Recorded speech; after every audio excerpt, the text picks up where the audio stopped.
منتخیل صاحب، یہ کیسی اسٹریٹجی ہے؟ آپ تینوں بلکہ وکیل ہیں آج جو پروگرام میں ہیں، لائرز ایسی صورتحال کے اندر آپ سمجھتے ہیں کہ بہت اسٹرانگلی وہ مقابلہ کر سکتے ہیں؟ یہ پی ٹی آئی کی اٹ سیلف اسٹریٹجی کیسی ہے آپ کی نظر میں؟ میرے خیال میں اگر میں کچھ کہوں گا تو پھر عظمہ صاحبہ پھر میرے پہ الزام لگا لے گی۔ نواز شریف صاحب کالا کوٹ پہن کی عدالت گئے تھے، لا گریجویٹ ٹھیک ہے، آپ سن لیں۔ شہباز شریف صاحب بھی لا گریجویٹ ہے، شہید ذوالفقار علی بھٹو بھی وکیل تھے، قائد اعظم بھی وکیل تھے، اور پاکستان بننے کے بعد شروع کے جو 7 وزیر اعظم ہیں اس میں 6 وکیل تھے۔ تو ہمیں تو اپنی پیشے پہ فخر ہے، اور یہ ایک ایسا پیشہ ہے جو نہ جھکتا ہے نہ بکتا ہے۔ تو میں یہ سمجھ رہا ہوں کہ اگر خان صاحب نے یہ فیصلہ کیا ہے تو شاید اس وجہ سے کیا ہے کہ باقی سیاستدان شاید اپنی کیس کسی وکیل سے لڑے، وکیل اپنا کیس خود لڑے گا، غالباً میرا خیال اس حوالے سے ہے۔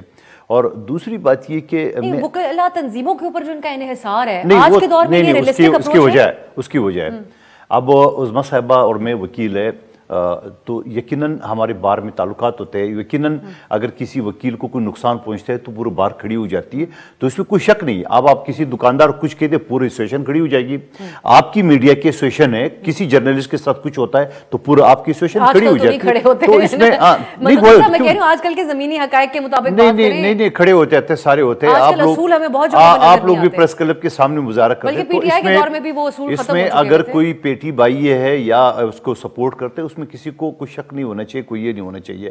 دوسری بات میں یہ کہنا چاہ رہا ہوں، اگر آپ ہماری پارٹی کے اندر دیکھ لیں، ہمارے پارٹی کے اندر بھی اگر آپ اعزاز صاحب کو دیکھ لیں یا لطیف کوسہ صاحب کو دیکھ لیں یا اس کو رضا ربانی صاحب کو دیکھ لیں، تو یہ وکیل یقیناً پارٹی کے ایک ریڑھ کی ہڈی ہوتے ہیں، اور یقیناً مصیبت کے وقت وکیلی پارٹی کو اس پرابلم سے باہر نکالتے ہیں۔ تو میرے خیال میں یہ کسی کو اعتراض نہیں ہونا چاہیے۔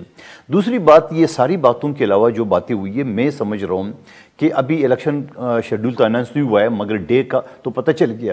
تو اس حوالے سے میری آپ کے توسط سے چیف جسٹس سپریم کورٹ سے درخواست ہے کہ آپ نے بڑا اچھا کیا ہے کہ آپ نے الیکشن کمیشن کو، صدر پاکستان کو، ان کو اپنی اختیارات کی یاد دلایا، خود اس کے اوپر ربڑ سٹیمپ لگایا، اور یہ بھی کہا کہ کسی کی شک ہو تو اپنی بیوی سے بات کرے، ٹی وی پہ نہیں کرتے، لہٰذا میں ٹی وی پہ بات نہیں کرتا ہوں، اور مجھے پوری یقین ہے۔ لیکن میں ساتھ ساتھ یہ بھی کہتا ہوں چیف جسٹس صاحب سے کہ آپ الیکشن تو کرا رہے ہو، کیا الیکشن شفاف بھی ہو رہے ہیں؟ اب سوال اٹھ رہا ہے شفافیت کا، اور سوال اٹھ رہا ہے آپ لوگوں کے اوپر شفافیت کا، اس کا بھی آپ جواب دیں۔ سندھ کے جو الیکشن کمیشنر ہیں ان کے اوپر، بلکہ ان کو عہدے سے ہٹانے کے حوالے سے درخواست دی جا رہی ہے الیکشن کمیشن کو۔ میں اس کے میں کہتا ہوں الیکشن کمیشن کی ایم کیو ایم کے کیئرنگ کی چیف الیکشن کمیشنر سندھ کو ہٹا جائے، میں کہتا ہوں ابھی 1 سیکنڈ میں ہٹا دوں، وہ ہمارا کوئی چاچا کا پتر ہے۔ نمبر ایک بات، دوسری بات سن لے دوسری بات، آپ نے حلقے بندی کی ایم کیو ایم کی بات کی ہے۔ جس دن کیماڑی کی ڈسٹرکٹ کی اعتراضات تھے، فاروق نسیم صاحب ایم کیو ایم کو سپورٹ کر رہے تھے، وہ ایسی انشنٹ علاقہ کر رہے تھے کہ وہ جا کے تیسری گلی کا مکان میری گلی سے ملا دو، میں کھڑا ہو گیا۔ ہمارے سارے اعتراضات ان کے سامنے، فاروق نسیم صاحب کے سامنے ریجیکٹ ہو چکے ہیں، تو کیسے ہم کیوں کہہ رہے ہیں کہ ہمارے سب ایکسپٹ ان کے؟ تو وہ یہی تو کہہ رہے ہیں کہ ان کے اعتراضات کو وہ امپورٹنس ہی نہیں دی گئی، ان کی باتوں کو سنا ہی نہیں گیا، بلکہ موقع ہی نہیں دیا گیا۔ میں اپنی بات کروں، پیپلز پارٹی کے جتنی میرے اعتراض تھے، میرے چھوٹے بھائی بیرسٹر مسعود منتخیل کے اعتراض تھے، تمام ہماری پارٹی کے لوگ تھے، قادر پٹیل صاحب کے تھے، لیاقت اسکانی صاحب کے تھے، سب کے اعتراضات تھے، درجن زیادہ تھے۔